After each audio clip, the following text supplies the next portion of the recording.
ਜਲੰਧਰ ਸਰਕਾਰ ਦੀਆਂ ਪੁਰਜ਼ੋਰ ਕੋਸ਼ਿਸ਼ਾਂ ਦੇ ਬਾਵਜੂਦ ਵੀ ਭ੍ਰਿਸ਼ਟਾਚਾਰ ਨੂੰ ਠੱਲ ਨਹੀਂ ਪੈ ਰਹੀ। ਅੱਜ ਜਲੰਧਰ 'ਚ ਇੱਕ ਸਟੈਂਪ ਪੇਪਰ ਵਿਕਰੇਤਾ ਵੱਲੋਂ ਇੱਕ ਨਵਾਂ ਢੰਗ ਅਪਣਾਉਂਦੇ ਹੋਏ ਇਸ ਸਟੈਂਪ ਪੇਪਰ ਨੂੰ ਸਕੈਨ ਕਰਕੇ ਵੇਚਣ ਦਾ ਢੰਗ ਅਪਣਾਇਆ ਗਿਆ। ਇਸ ਦਾ ਪਤਾ ਉਸ ਵੇਲੇ ਲੱਗਾ ਜਦੋਂ ਸਟੈਂਪ ਪੇਪਰ ਖਰੀਦ ਕਰਨ ਵਾਲੇ ਨੇ ਆਪਣਾ ਲੋਨ ਅਪਲਾਈ ਕੀਤਾ। ਬੈਂਕ ਮੈਨੇਜਰ ਵੱਲੋਂ ਨਕਲੀ ਸਟੈਂਪ ਪੇਪਰ ਜਾਂਚ ਕੀਤੇ ਜਾਣ ਤੇ ਲੋਨ ਰੱਦ ਕਰ ਦਿੱਤਾ। ਇਸ ਬਾਰੇ ਜਦੋਂ ਅਸ਼ਟਾਮ ਫਰੋਸ਼ ਕੋਲੋਂ ਪੁੱਛਣ ਦੀ ਕੋਸ਼ਿਸ਼ ਕੀਤੀ ਗਈ ਤਾਂ ਉਸਨੇ ਕਿਹਾ ਕਿ ਇਸ ਸਟੈਂਪ ਪੇਪਰ ਤੇ ਮੋਹਰ ਕਿਸੇ ਹੋਰ ਵੱਲੋਂ ਲਗਾਈ ਗਈ ਹੈ।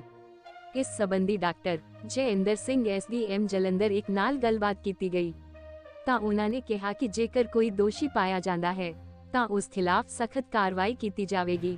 ਪੰਜਾਬ 24 ਨਿਊਜ਼ ਤੇ ਜਲੰਧਰ ਤੋਂ ਪ੍ਰਿਤਪਾਲ ਸਿੰਘ ਦੀ ਰਿਪੋर्ट।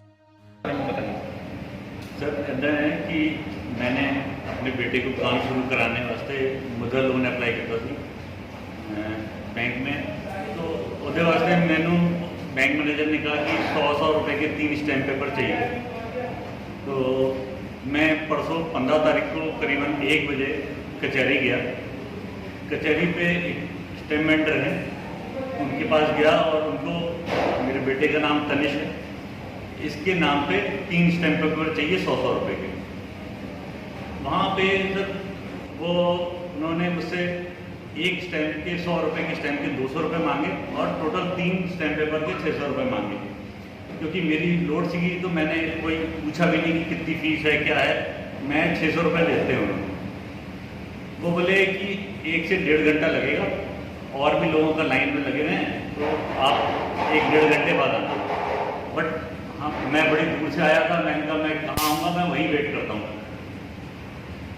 तो पहले करीबन 1:45 बजे करीबन उन्होंने मेरे को एक स्टैम्प पेपर निकाल के दिया, तो बोले बाकी 2 और आ रहे हैं आप पे। मैंने कहा कोई नहीं वाली, मैं वेट कर लेता हूँ। मैं बैठा रहा वहाँ पे। करीबन आधे घंटे बाद उन्होंने मेरे को 2 स्टैम्प पेपर और दिए ला। तो वो दोनों स्टैम्प पेपर लेके मैं बैंक चला गया। बैंक गया मैं, मैनेजर अपनी फॉर्मेलिटीज़ कर रहे थे, तो वहाँ पे भाई एक स्टाम्प फरोश है और जो जिसको वेंडर कहते हैं वो क्या नाम था उसका? सर इस पे ये स्टैम्प लगी हुई है, मुनीश महाजन करके इनकी फर्म है, कचहरी गेट पे ही। ठीक है, बूथ नंबर क्या था पता आपको कुछ? Booth number sir, code number उनकी स्टैम्प में मेंशन्ड है, वो मैं अभी आपको डिटेल में दे देता हूँ। ठीक है, उनकी स्टैम्प लगी हुई है, उनके साइन है। उसमें हुआ क्या था कि मैनेजर के पास जब गए और वो मेरे लोन प्रोसेस कर रहे थे, तो उसमें एक स्टैम्प जो है दिखाना, एक स्टैम्प है 100 रुपए की।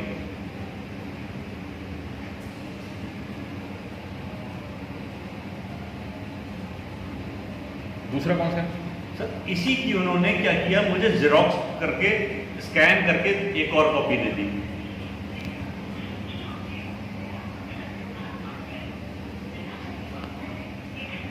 जिनके दोनों ही सर्टिफिकेट नंबर सेम है। नीचे पेपर नंबर जो है उसके आखिरी के 2 डिजिट में ओवरलैपिंग की हुई है, उसको नंबर चेंज कर दिया उन्होंने ओवरलैपिंग करके। उससे नीचे कर दिया।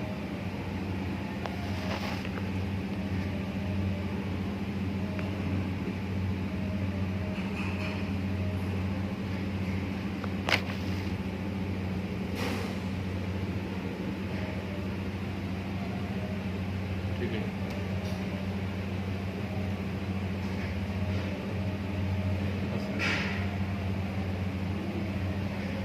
तो इसमें पेपर के कलर में भी फर्क है? बिल्कुल सर, प्रिंटिंग में बहुत फ़र्क है और नंबर जो नीचे पेपर नंबर होता है उसकी साइज़ में भी बहुत फ़र्क है, मगर सर्टिफिकेट नंबर सेम है। जिसको मैंने क्या कहते हैं ई स्टैम्प के पोर्टल पे जाके स्कैन करके भी देखा, उसमें एक सर्टिफिकेट सही बता रहा है और एक जो है वो सेम ही नंबर होने की वजह से और सेम ही नाम का होने की वजह से उन्होंने उसका मिसयूज़ करते हुए जेरोक्स करा। यानी कि मेरे को 3 स्टैम्प चाहिए थे, उन्होंने 2 मेरे को असली दिए और तीसरा जो था उसकी जेरोक्स करके मेरे को स्कैन करके दिया।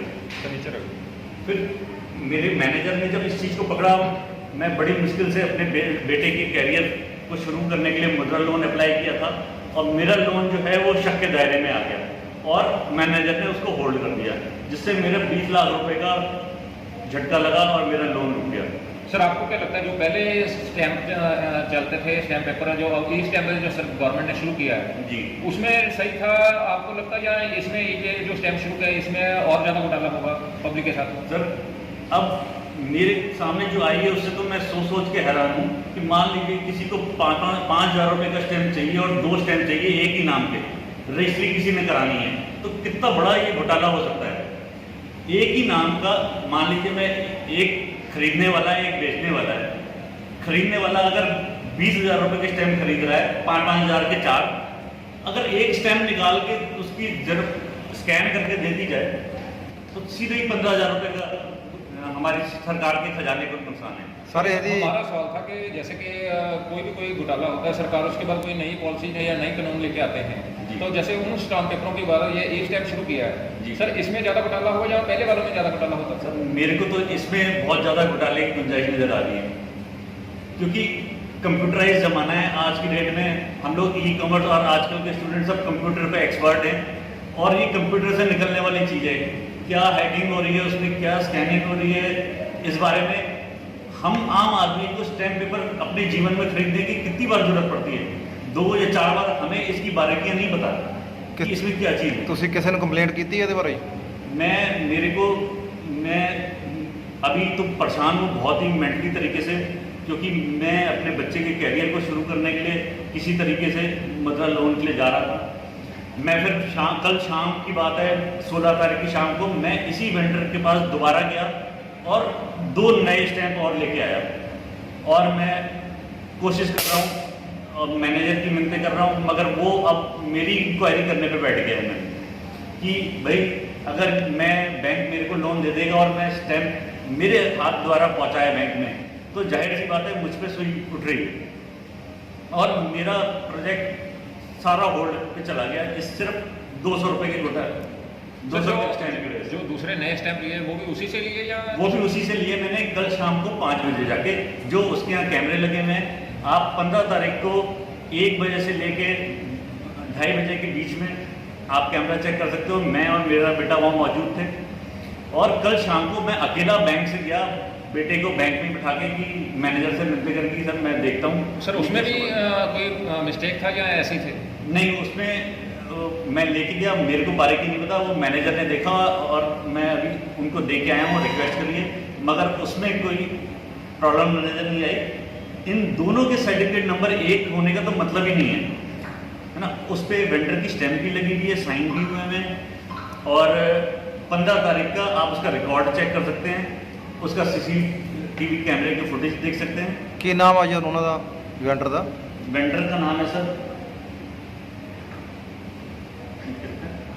मनीष महाजन। ਮਨੀਸ਼ ਮਹਾਜਨ। जी। ਕੀ ਕਾਰਵਾਈ ਤੁਸੀਂ ਕਰਾਉਣਾ ਚਾਹੁੰਦੇ ਹੋ ਉਹਨਾਂ ਤੇ?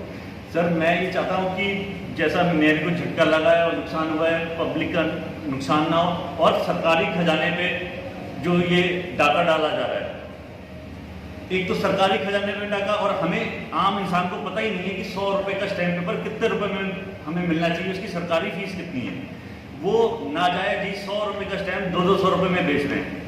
तो एक तो मैं ये आप लोग के माध्यम से ये जानना चाहता हूँ कि ई स्टैम्प की एक्चुअल फीस क्या है, ताकि पब्लिक अवेयर हो सके, सरकार के जो घाटा पड़ रहा है, जो नुकसान हो रहा है, वो रुक सके और पब्लिक को जन सुविधा मिले। ਤੁਸੀਂ सर, इस ਸਰਕਾਰ संबंध ਤੋਂ ਤੁਸੀਂ ਅੱਜ जैसे सैटरडे है आपने बुलाया है, इस संबंध में ਤੁਸੀਂ मंडे को DC साहब को मिलकर जी, कंप्लेंट सर। करोगे? मैं पक्का करूंगा सर, क्योंकि मैं कल बैंक में इतना बिजी था, क्योंकि मेरे ऐसे काम अटके हुए थे कि मेरा 1 दिन का डिले होने से मैं जानता हूं कि मेरा आज किस पोजीशन में बैठा हूं। आज क्योंकि सैटरडे था, हार्ड डे होता है कचहरी में, तो मैं भी बहुत डिस्टर्ब था कल शाम से, क्योंकि मेरे साथ ऐसा हुआ। उसके बाद मैंने ये डिसाइड किया है अपने परिवार से, हम अगर जागरूक हो गए इस चीज़ को, मैटर यहाँ पे सिर्फ 200 रुपये का नहीं है, मैटर इस बात का है कि पता नहीं कितने ही रुपए का सरकारी खजाने में अभी नुकसान हुआ होगा, और हम जैसे लोग जो है उस चीज़ का खजाना भुगत रहे हैं। सर यदि ਤੁਸੀਂ बाय रिटन कंप्लेंट करोगे? बिल्कुल सर, मैं बाय रिटर्न भी करूँगा और मैं खुद पेश भी होऊंगा सर। ਸਰਕਾਰ ਤੋਂ ਕੀ ਮੰਗ ਕਰਦੇ ਤੁਸੀਂ? सरकार से मैं ये मांग करता हूँ कि इसकी ये जो ये आपका ई स्टैम्प का जो प्रोसेस है उसको और कड़ा बनाया जाए, इस पर चेक पॉइंट्स रखे जाए कि जो इसकी ये स्कैनिंग होकर जो डुप्लीकेट बन रहे हैं वो आगे भविष्य में ना बन पाए, ਇਹਦੀਆਂ ਖਾਮੀਆਂ ਦੂਰ ਕੀਤੀਆਂ ਜਾਣ। खामियां दूर की जाए। जी। क्योंकि अभी भी इसमें बहुत लूपहोल है। जब एक सबूत हमारे सामने है तो हम इस चीज़ को गौर करते हुए इसमें और जो सुधार हो सकते हैं वो हमें करने चाहिए। गवर्नमेंट बहुत अच्छे कुछ प्रयास कर रही है कि सारा कुछ जो है कंप्यूटराइज कर रही है, ऑनलाइन कर रही है, मगर उसके हमें रिस्क जो उसमें इन्वॉल्व है उसको भी हमें अपने ध्यान में रखना पड़ेगा। ਵੈਂਡਰ ਤੋਂ ਤੁਸੀਂ ਮਾਨਹਾਨੀ ਦਾ ਦਾਵਾ ਕਰੋਗੇ? बिल्कुल सर, मेरी इंटीग्रिटी और मेरे ऊपर एक वो शक का दायरे में आ गया मैं, और आज की डेट में मेरा बैंक जो मेरे पे इतना फेथ कर रहा था और मेरे बेटे को का कैरियर शुरू करने के लिए मेरे साथ खड़ा था, आज वो मुझे शक की निगाह से देखने लग गए। और उसने स्टेट में जब ये स्टैम्प वाला हुआ उसने मेरे को टाल दिया कि कल मेरा लोन डिस्पर्स होना था, उसने मेरे को टाल दिया कि भाई नेक्स्ट वीक होगा, अभी आप जाओ। ਸਰ 2 ਦਿਨ ਪਹਿਲੇ ਇੱਕ ਇੱਥੋਂ ਸਟਾਮ ਫਰੋਜ਼ ਦਾ ਇੱਕ ਮਾਮਲਾ ਸਾਹਮਣੇ ਆਇਆ ਸੀਗਾ ਕਿ ਉਹ ਇਸ ਟਾਈਮ ਜਿਹੜੇ ਅੱਜਕੱਲ੍ਹ ਚੱਲ ਰਹੇ ਆ ਪੰਜਾਬ ਗਵਰਨਮੈਂਟ ਵੱਲੋਂ, ਤੇ ਉਹਨਾਂ ਦਾ ਧਾਂਦਲੀ ਸਾਹਮਣੇ ਜਿਹੜੇ ਕਿ ਨੰਬਰ ਜ਼ੀਰੋਕਸ ਕਾਪੀ ਦੀ ਕਰਕੇ ਸਕੈਨ ਕਰਕੇ ਉਹਨਾਂ ਨੂੰ ਸੇਲ ਕੀਤਾ ਜਾ ਰਿਹਾ ਹੈ, ਉਹਦੇ ਬਾਰੇ ਸਰ ਪੁੱਛਣਾ ਚਾਹੁੰਦੇ ਸੀ ਕਿ ਕੀ ਚੱਲ ਰਿਹਾ? ਹਾਂਜੀ, ਇਹ ਮਾਮਲਾ ਤੁਹਾਡੇ ਦੁਆਰਾ ਦੱਸਿਆ ਗਿਆ ਸਾਨੂੰ, ਤੇ ਇਹ ਕਾਫੀ ਸੀਰੀਅਸ ਇਸ਼ੂ ਹੈ। ਜੇਕਰ ਇਹਦੇ ਵਿੱਚ ਕੋਈ ਸੱਚਾਈ ਪਾਈ ਜਾਂਦੀ ਹੈ ਤਾਂ ਸਖਤ ਕਾਰਵਾਈ ਕੀਤੀ ਜਾਏਗੀ। ਤੇ ਸਰ ਜਿੱਦਾਂ ਕਿ ਪੁਰਾਣੇ ਪਹਿਲੇ ਜਿਹੜੇ ਸਟਾਂਪ ਚੱਲਦੇ ਸੀਗੇ ਉਦੋਂ ਵੀ ਇਹ ਕੰਮ ਹੁੰਦਾ ਸੀ, ਲੇਕਿਨ ਇਹਨੂੰ ਬੰਦ ਕਰਨ ਵਾਸਤੇ ਸਰ ਗਵਰਨਮੈਂਟ ਨੇ ਸਟੈਂਪ ਕੀਤਾ, ਲੇਕਿਨ ਉਹਦੇ ਵਿੱਚ ਵੀ ਇਹ ਚੀਜ਼ਾਂ ਸਾਹਮਣੇ ਆ ਰਹੀਆਂ। ਗਵਰਨਮੈਂਟ ਦਾ ਬੜਾ ਪ੍ਰੋਗਰੈਸਿਵ ਸਟੈਪ ਹੈ ਕਿ ਜੇ ਵੀ ਸਟੈਂਪਿੰਗ ਇਹਨਾਂ ਨੇ ਕੀਤੀ ਹੈ, ਤੇ ਜੇਕਰ ਇਹਦੇ ਵਿੱਚ ਕੋਈ ਕਰਦਾ ਹੈ ਕੋਈ ਫੌਜਰੀ ਤਾਂ ਵੀਲ ਟੇਕ ਐਕਸ਼ਨ। ਤੇ ਸਰ ਜੇ ਉਹਨਾਂ ਦਾ ਮਾਮਲਾ ਜੇ ਸੀਰੀਅਸ ਹੈ ਜਿਹੜਾ ਕਿ ਸਾਹਮਣੇ ਆਏਗਾ ਤੇ ਕੀ ਕਾਰਵਾਈ ਉਹਨਾਂ ਤੇ ਹੋਏਗੀ? ਜੇ ਹੋ ਸਕਦਾ ਉਹਦੇ ਅਗੇਂਸਟ FIR ਹੋਵੇ ਤਾਂ ਬਾਕੀ ਪ੍ਰੋਵੀਜ਼ਨ ਆਫ ਲਾਅ ਲਾਇਸੈਂਸ ਵੀ ਕੈਂਸਲ ਹੋ ਸਕਦਾ।